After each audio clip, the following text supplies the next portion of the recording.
grande tarefa é pegar o povo negro, o saber negro, o povo índio, a sabedoria da floresta, os europeus com o que tem de melhor. E com essa gente, criar um gênero humano novo, criar uma nova humanidade, criar uma nova civilização. Isso é que o menino tem que saber. Tem que saber, nós estamos criando o povo mais importante da Terra, nós somos a nova Roma. Um dos intelectuais mais importantes no Brasil que conseguiu conjugar essas duas coisas, ideia e ação. Darcy, como intelectual, ele foi o maior tocador de obra da história do Brasil. Ele era uma pessoa que apostava na mudança, apostava na transformação, portanto, mais do que a mudança, e era uma pessoa ousada. E que pena que todo mundo não tenha conhecido Darcy ao vivo, aquele dínamo cultural. Um brasileiro para todo mundo falar assim, gente, que falta faz? De um otimismo feroz com relação ao Brasil, às gentes, né? Tem essa frase até de Oscar Niemeyer, que Darcy não tinha limite. Nunca teve limite. E o que vem depois, onde é que é, e mais, ele nunca teve limite.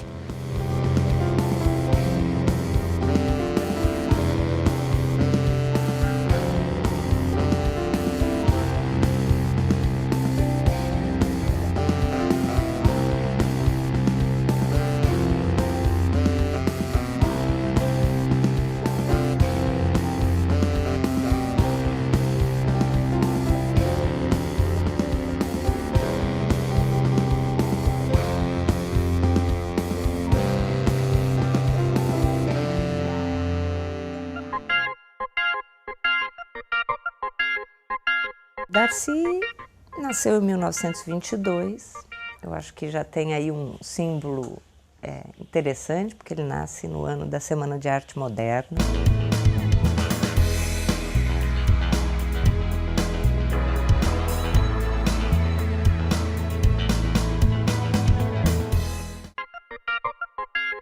Quando o pai morre, mulher e nada era a mesma coisa, mulher não herdava.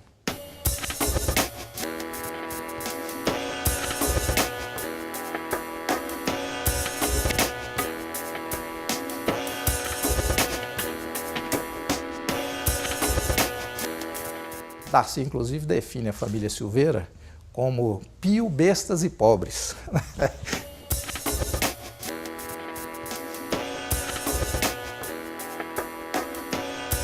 Extremamente beata, fica viúva, bonita, com 23 anos de idade. Ela fica viúva e vai estudar para ser professora e forma como professora e se aposenta como professora. Cansou de repetir isso, que ele não foi doutrinado, domesticado, que ele falava, e nem domesticou ninguém, porque não teve filho nem pai para reprimir. Tem a questão da justiça, de um lado católico, que é forte também. Com uns 12 anos de idade, ele entra para dentro dessa biblioteca e fica fascinado por isso.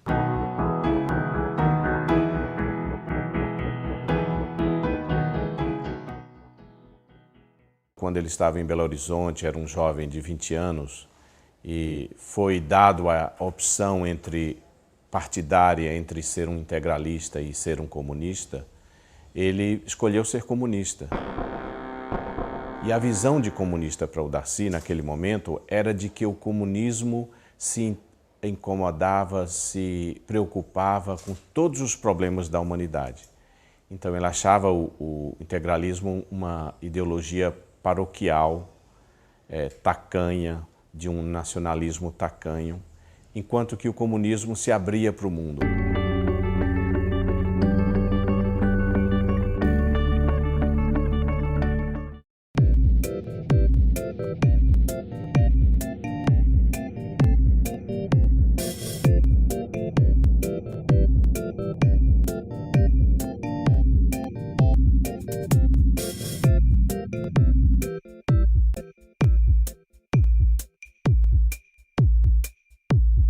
Ele faz uma série de pesquisas e trabalhos como etnólogo do Serviço de Proteção aos Índios que permitem a ele conhecer o interior do Brasil e essa relação que se estabelece ali não só dos índios, mas dos índios com a sociedade regional.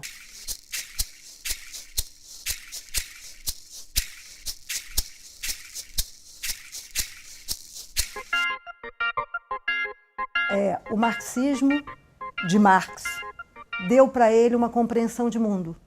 E eu diria que os índios deram para ele uma filosofia de vida. E ele também tem a sorte de, novo, com 20 e poucos anos, ter convivido ainda com as tribos indígenas, porque se você pensar, até a formação intelectual comunista, quer dizer, a coisa mais próxima do comunismo que tem são as aldeias indígenas, quer dizer, de comunal, de igualdade de oportunidades, de harmonia, de educação coletiva. Quer dizer, a referência também de formação para ele como educador, dele ter convivido e participado durante 10 anos de comunidades indígenas e vivendo ainda na pureza, né, muito preservada as condições originais ainda dela, virou uma referência para a vida inteira dele.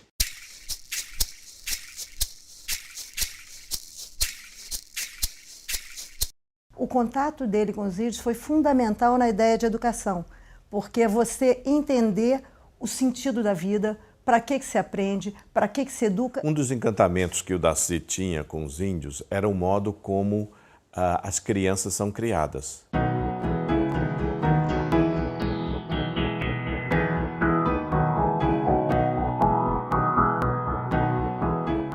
Então ele, por exemplo, gostava de citar o fato de ver um menininho numa casa de palha carregando um facho de fogo, com todo o perigo de queimar a casa inteira e os pais não fazerem nada, porque a chance é 1 em 1000 da criança queimar. E, de fato, de vez em quando as crianças queimam suas casas.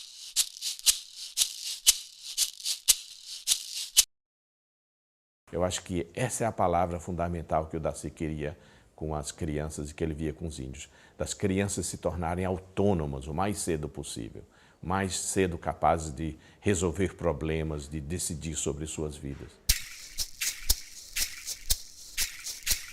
Era um museu contra o preconceito, era um museu que tentava mostrar que os povos indígenas eram parte da nação brasileira e eram povos bonitos, alegres, que não tinha nada a ver com a concepção que se tinha na época, muito comum, de que eram preguiçosos, selvagens, indolentes, ferozes, bizarros ou qualquer coisa assim.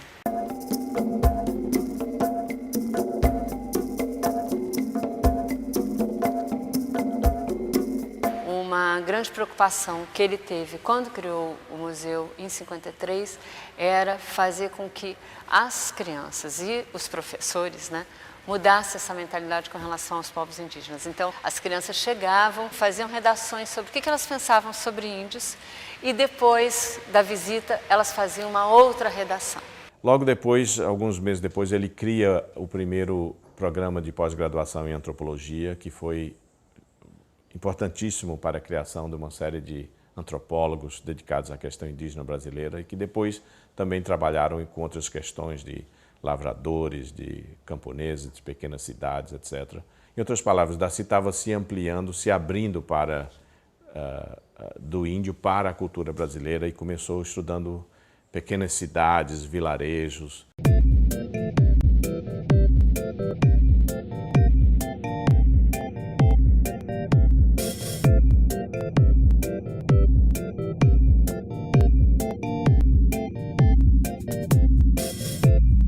Daí ele encontra com o Anísio, né, que ele chama os 2 alter egos que ele teve, né, o Rondon, né, que ele diz que é o herói, e o Anísio, que ele diz que é o sábio. Eles eram absolutamente favoráveis à liberdade de ensino, inclusive, claro, do ensino privado, contanto que os privatistas se autossustentassem, ou seja, não tinha sentido você usar recursos públicos para fins privados. Essa daí era a batalha, porque a batalha do ensino privado e da igreja era que o Estado financiasse a instituição, vamos dizer assim, privada. E isso daí foi uma luta que o Darcy e o Anísio jamais arredaram o pé.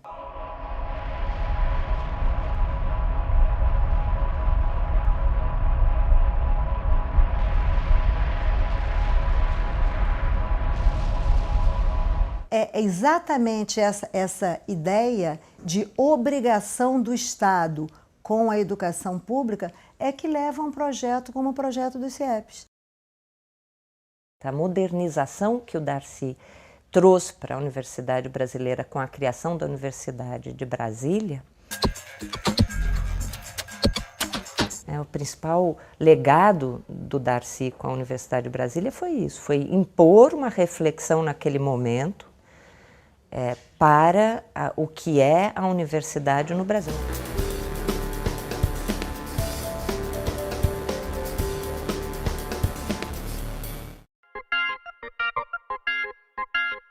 Eu acho que a educação teve a grande marca de Darcy, primeiro na criação da Universidade de Brasília, que já apontava a cabeça diferenciada de Darcy.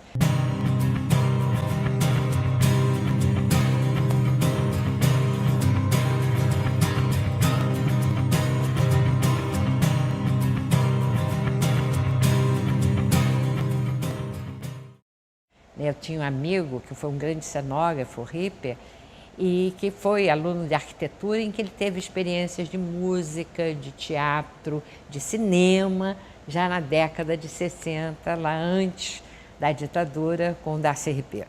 O Darcy dizia também com relação à universidade, é muito fácil você criar uma faculdade de odontologia, você vai lá, copia uma que já existe e faz outra. Não é disso que se trata. A universidade é um centro de produção de saber. Criar uma universidade que tenha o domínio do saber e que seja produtora de saber e de pesquisa, isso não é fácil.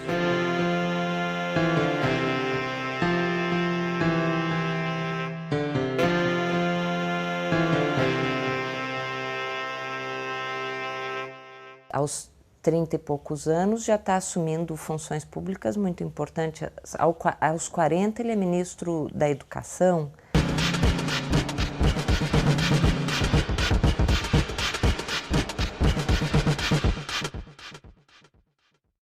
Nesse período de exílio, o Darcy encontra a América Latina. E é fundamental isso, né, no pensamento do Darcy, as semelhanças, né, do Brasil com os outros países latino-americanos.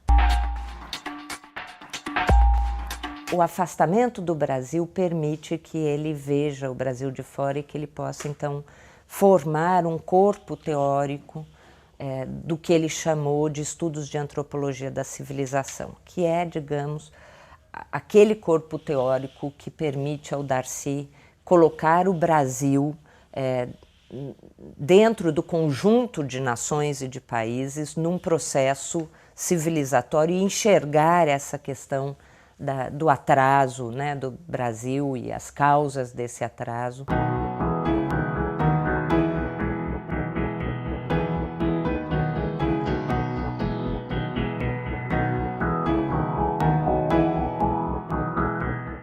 É uma obra de fôlego e quando o Arnold Toynbee descobriu essa obra, viu que tinha um latino-americano que pensava grande.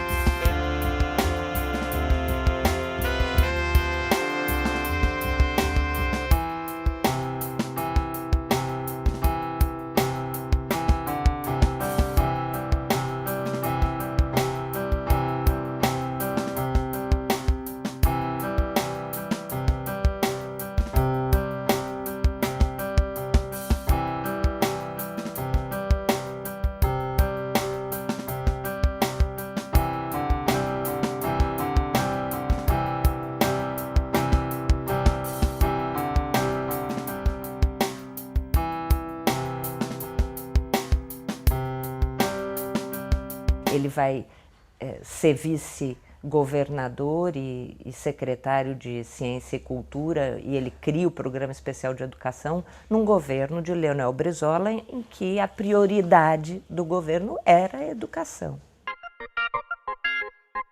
A perspectiva de uma escola de horário integral, era essa a ideia, uma escola que fosse integrada, portanto que o nome é o Centro Integrado de Educação Pública. Darcy entendia que o Estado tem uma prevalência sobre o indivíduo, embora, aí é importante, ele não tenha esquecido do indivíduo na sua integralidade, o homem na sua humanidade, no seu lado cognitivo, no seu lado emocional, no seu lado sentimental, nos seus sentimentos, na ética, numa visão ética do comportamento moral, enfim. E o CIEP foi construído por Niemeyer justamente atendendo a essa concepção de Darcy.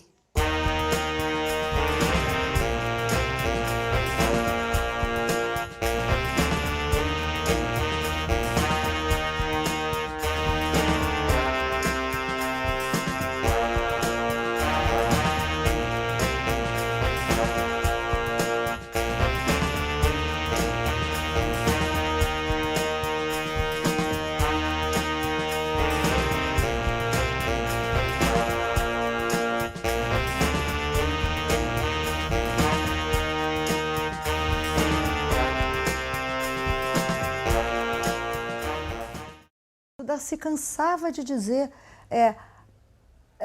a escola ela tem que fazer hoje o que deixou de ser feito no passado. Nunca se ofereceu educação popular. Então, hoje nós temos uma defasagem muito grande. Quando você vai levar a criança para a escola, é uma criança cujos pais não foram escolarizados. Os avós, com certeza, não foram escolarizados. Então, as funções da escola ficam muito maiores. E por isso, entre outras coisas, você não pode ter um turno de 3 horas.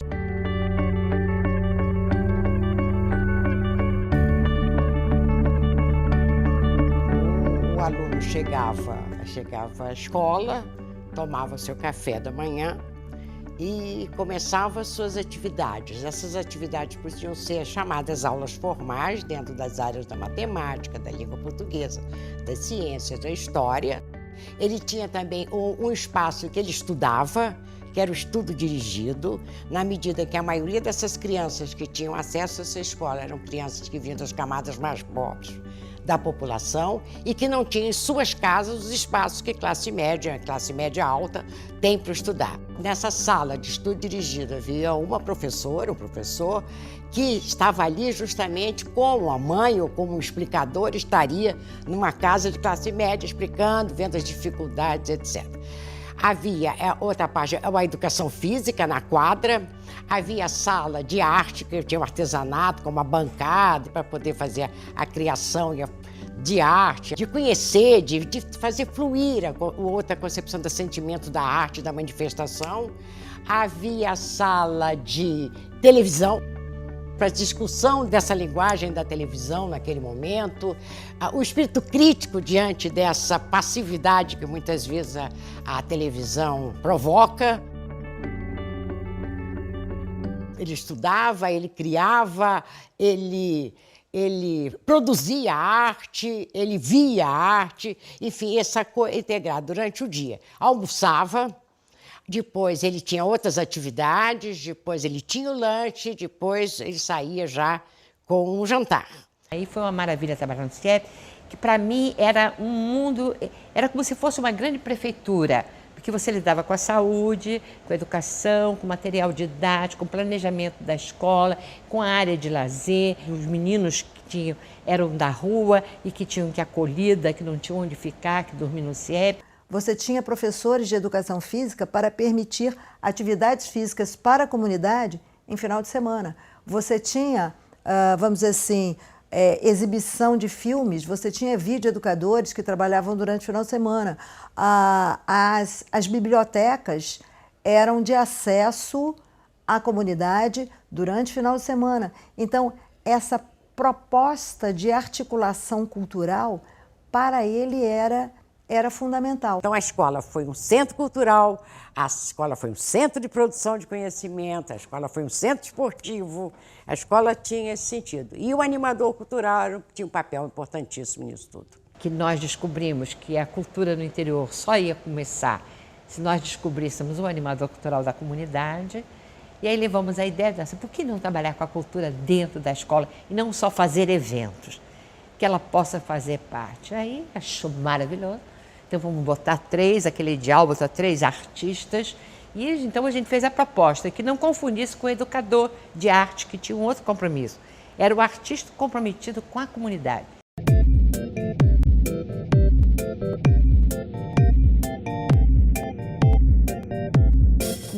Não se prepara para a vida na escola. A escola é a vida.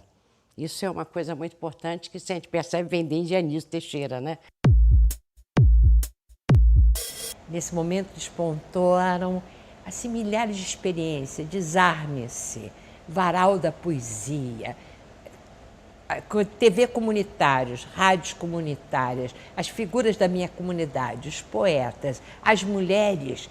Você passava pelos CIEPs, havia atividade todos os dias. Era mulheres fazendo ginástica, era feira de era encontros, era encontro de população, de vários grupos da população apresentando teatro, música. O Darcy tinha uma preocupação muito grande com formar adequadamente os professores, né? Essa é uma função muito importante na sociedade, a do professor. Então, a ideia dele era que esses professores fossem jovens. Para cada 10 professores havia um professor que era um professor com maior experiência, que era o professor orientador, que estaria ali orientando o professor na sua prática docente.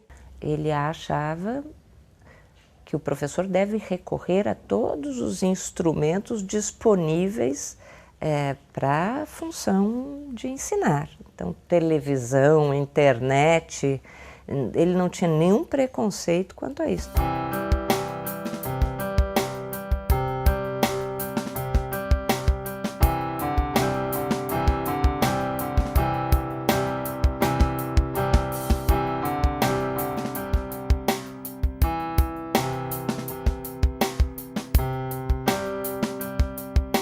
Essa visão da interdisciplinaridade já estávamos discutindo naquele momento. Essa questão de não ver o conhecimento fragmentado em suas caixinhas separadas, mas já pensar no conhecimento integrado, na interdisciplinaridade. Já se discutiu a multidisciplinaridade, a transdisciplinaridade, já estava discutido ali. Tanto que nós dividimos em três áreas grandes do conhecimento. A arte de letras e artes, depois pegamos na área de ciências sociais, ciências humanas e sociais e sendo das ciências da natureza.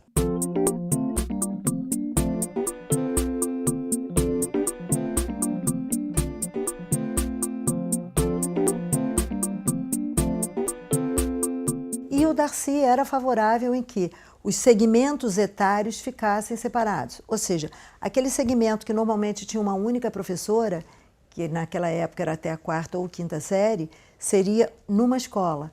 Outro segmento diferente seria o que já trabalhava com professores especialistas, que correspondia à 5ª ou 8ª série e hoje ensino médio. Então ele faz a proposta do ginásio público articulando, ele deixa de separar 5ª ou 8ª de ensino médio, ele faz uma proposta de articulação contínua.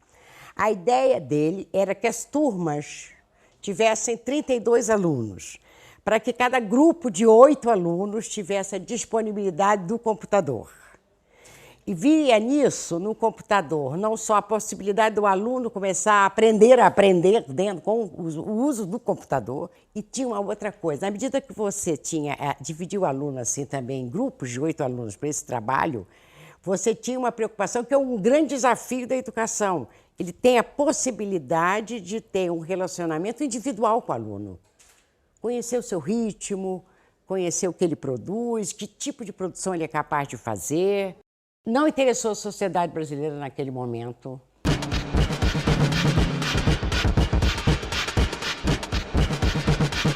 Não interessou. As elites, ou a classe, ou as elites dominantes, o que nome se queira dar, ela não viu nessa escola uma ameaça.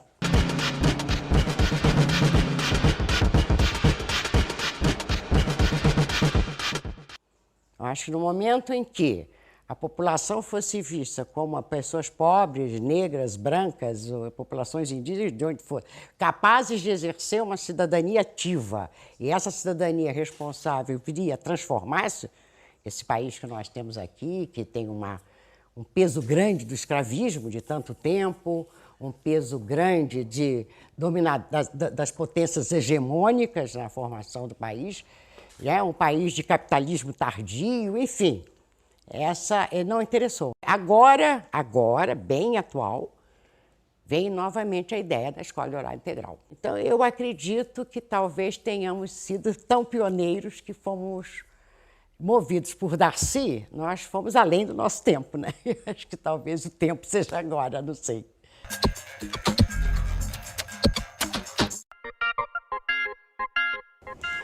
Quando o governador Brizola assumiu, pediu a Darcy para pensar o projeto de criação dessa universidade.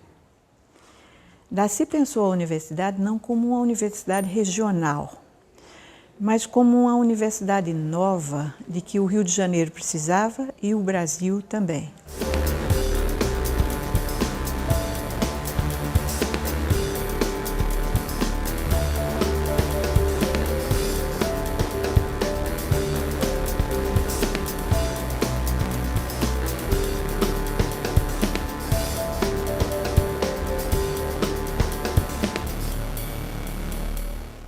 O resultado da pesquisa é que ele conseguiu mostrar que as escolas públicas na região norte e noroeste fluminense, elas não atendiam as camadas menos privilegiadas da população. Essas camadas menos privilegiadas da população, elas frequentavam escolas que eram muito precárias, em vários turnos. Nisso, ele tinha uma ideia de fazer na região algo que ele fez em Minas Gerais com o Centro Brasileiro de Pesquisas Educacionais, que é de fazer o levantamento linguístico dessas crianças, dessas populações. Para a partir daí, porque o grande problema da escola era o problema da alfabetização, né? E uma diferença muito grande de semântica, de fonemas regionais. Então, ele pensava em montar o projeto de educação a partir da realidade daquelas crianças, inclusive essa realidade linguística, né? O projeto era um projeto muito ambicioso, porque, de certa forma, introduzia na região algo que não era comum. Era de pensar uma escola muito atrativa para as crianças de baixa renda. Ele criou um grande tema para a universidade que fomentasse todas as suas atividades. Esse tema era o Brasil como problema.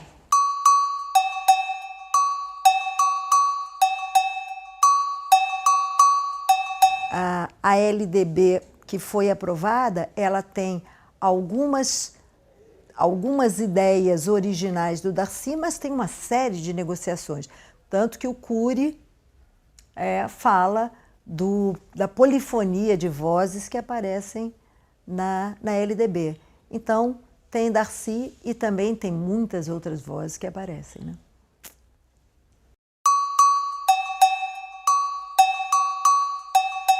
Ele vê na escola isso, é a escola que vai construir essa possibilidade do Brasil ter um futuro para si próprio, para o seu próprio povo, né? Autônomo. Quando eu fui à Europa a primeira vez, ninguém perguntou se eu era português ou grego ou italiano.